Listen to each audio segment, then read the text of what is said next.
చిన్న పురుగు ఇప్పుడు ఏపీని వణికిస్తోంది. కంటికి కనిపించకుండా చాప కింద నీరులా వ్యాపిస్తూ అమాయకుల ప్రాణాలు తీసేస్తోంది. అసలేం జరుగుతోందో తెలుసుకునే లోపే జ్వరం ముదిరిపోయి అవయవాలు దెబ్బతింటున్నాయి. జనవరి 1 నుంచి ఇప్పటి వరకు రాష్ట్రంలో స్క్రబ్ టైఫస్ కారణంగా 15 మంది ప్రాణాలు కోల్పోయారంటే పరిస్థితి తీవ్రత ఏంటో అర్థమవుతుంది.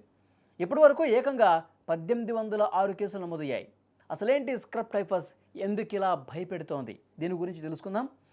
వరియన్షియా సుత్సుగముషి అనే ఒక బ్యాక్టీరియా ద్వారా సోకే ఈ వ్యాధి ప్రపంచవ్యాప్తంగా కూడా చాలా ప్రదేశాల్లో చాలాసార్లు కూడా ఇది వ్యాప్తి చెంది ప్రజల ప్రాణాలు తీసిన పరిస్థితుంది. ఇప్పుడు ఆంధ్రప్రదేశ్ వ్యాప్తంగా వేగంగా విస్తరిస్తోంది. పొలాల్లో పొదల్లో ఉండే నల్లిజాతి కీటకం ఈ కుట్టడం వల్ల ఈ ముప్పు ముంచుకొస్తున్నట్టుగా తెలుస్తోంది. లైట్ తీసుకుంటే రాను రాను ఇది ఇంకా ముదిరే అవకాశం ఉంది. క్రమంగా కేసుల సంఖ్యతో పాటు మరణాలు కూడా సంభవిస్తున్నాయి. ఇది మరింత ఆందోళన కలగజేస్తున్నటువంటి పరిస్థితి. స్క్రీన్ మీద కూడా మీరు చూస్తూ ఉన్నారు. ఈ ఏడాది ఆరంభం నుంచి ఇప్పటి వరకు అంటే జనవరి 1 నుంచి నేటి వరకు రాష్ట్ర వ్యాప్తంగా 1806 కేసులు నమోదయ్యాయి. అన్ని పాజిటివ్ వచ్చాయి. దురదృష్టవశాత్తు వైద్యం అందకనో లేక వ్యాధిని గుర్తించడం ఆలస్యం అవటం వల్ల 15 మంది మృత్యువాత పడ్డారు. విశాఖపట్నం, కర్నూలు, గుంటూరు జిల్లాల్లో ఈ కేసులు ప్రభావం ఎక్కువగా ఉన్నట్టుగా సమాచారం వస్తోంది. వైద్య ఆరోగ్య శాఖ అప్రమత్తమైన అందుకు తగ్గ ఏర్పాట్లు కూడా చేస్తోంది. అయితే కీటకం కుట్టిన చోట సిగరెట్ కాలిన గాయంలాగా ఒక నల్లటి మచ్చ ఏర్పడుతుంది. స్క్రీన్ మీద కూడా ఆ మచ్చ ఏ విధంగా ఉంటుంది, తర్వాత ఆ కీటకం రూపం ఏ విధంగా ఉంటుందో కూడా మీరు చాలా స్పష్టంగా చూడొచ్చు.